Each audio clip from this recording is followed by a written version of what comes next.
ನಮಸ್ಕಾರ, ನಾನು ಕವನ ಕಾಂತಾವರ. ನಾವು ಮೂಢನಂಬಿಕೆ ಅಂತ ಅಂದ್ಕೊಂಡಿದ್ದು ಇಡೀ ಜಗತ್ತನ್ನೇ ಬದಲಾಯಿಸಿದ್ದು ಹೇಗೆ?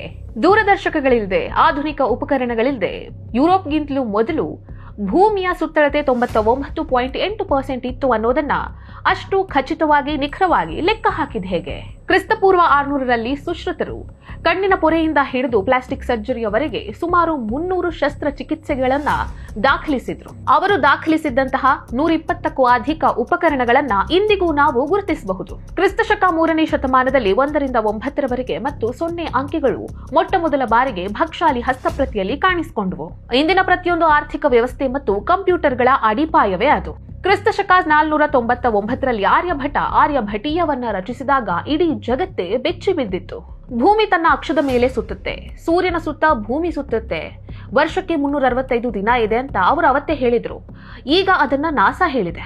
ಕ್ರಿಸ್ತಶಕ 628ರಲ್ಲಿ ಬ್ರಹ್ಮಗುಪ್ತರು ಶೂನ್ಯಕ್ಕೆ ಒಂದು ಮೌಲ್ಯವನ್ನ ನೀಡಿದ್ರು. ಶೂನ್ಯ ಸ್ವಂತ ಅಸ್ತಿತ್ವ ಇರುವ ಸಂಖ್ಯೆ. ಇದು ಆಧುನಿಕ ಗಣಿತದ ಉಗಮಕ್ಕೆ ಕಾರಣ ಆಯಿತು. ದೆಹಲಿಯ ಕಬ್ಬಿಣದ ಕಂಬ 16 ಶತಮಾನಗಳಾದರೂ ಕೂಡ ಇನ್ನೂ ತುಕ್ಕು ಹಿಡಿದಿಲ್ಲ.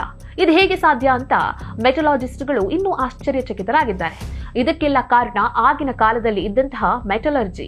ಭಾರತೀಯ ಖಗೋಳ ಶಾಸ್ತ್ರಜ್ಞರು ಗ್ರಹಣಗಳನ್ನ, ಅಯನ ಸಂಕ್ರಾಂತಿಗಳನ್ನ ಬಹಳ ನಿಖರವಾಗಿ ಊಹಿಸ್ತಾ ಇದ್ರು. ಟೆಲಿಸ್ಕೋಪ್ ಬರೋದಕ್ಕೂ ಎಷ್ಟೋ ಕಾಲ ಮೊದಲೇ ನಮಗೆ 9 ಗ್ರಹಗಳ ಅರಿವಿತ್ತು. ಇವುಗಳ ನಮ್ಮ ದೇವಸ್ಥಾನಗಳ ವಾಸ್ತುಶಿಲ್ಪದಲ್ಲಿ ಸೂರ್ಯ ಮತ್ತು ನಕ್ಷತ್ರಗಳ ಚಲನೆಗೆ ತಕ್ಕಂತೆ ರಚಿಸಲಾಗ್ತಾ ಇತ್ತು. ದೇವಾಲಯ ಅನ್ನುವಂಥದ್ದು ಕೇವಲ ಪ್ರಾರ್ಥನೆಗೆ ಸೀಮಿತವಾಗಿರುವಂತಹ ಸ್ಥಳ ಆಗಿರಲಿಲ್ಲ. ಇದು ಬ್ರಹ್ಮಾಂಡದ ಜಾಮಿತಿಯ ಆಧಾರದ ಮೇಲೆ ನಿರ್ಮಿಸಲಾದಂತಹ ಶಕ್ತಿ ಕೇಂದ್ರಗಳಾಗಿದ್ವು.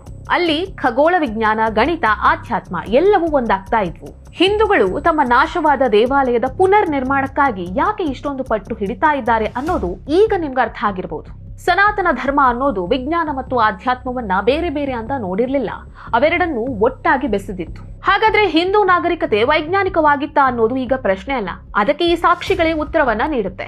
ಇಲ್ಲಿ ನಿಜವಾದ ಪ್ರಶ್ನೆ ಏನಂದ್ರೆ, ಶೂನ್ಯವನ್ನ ಕಂಡುಹಿಡಿದ, ಶಸ್ತ್ರಚಿಕಿತ್ಸೆಗೆ ದಾರಿ ತೋರಿಸಿದ, ಮತ್ತೆ ಬ್ರಹ್ಮಾಂಡದ ನಕ್ಷೆಯನ್ನ ಕಂಡುಹಿಡಿದಂತಹ, ತಯಾರಿಸಿದಂತಹ ಮಹಾನ್ ಧರ್ಮವನ್ನ, ಮಹಾನ್ ನಾಗರಿಕತೆಯನ್ನ ಜಾಗತಿಕ ಶಿಕ್ಷಣದಲ್ಲಿ ಕೇವಲ ಪುರಾಣ ಅಂತ ಸೀಮಿತಗೊಳಿಸಿರೋದು ಯಾಕೆ?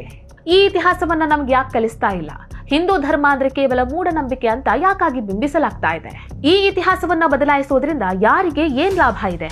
ಇದು ಪ್ರಶ್ನಿಸುವ ಸಮಯ ಮತ್ತು ನಿಜವಾದ ಇತಿಹಾಸವನ್ನ ಕಲಿಯುವಂತಹ ಸಮಯ.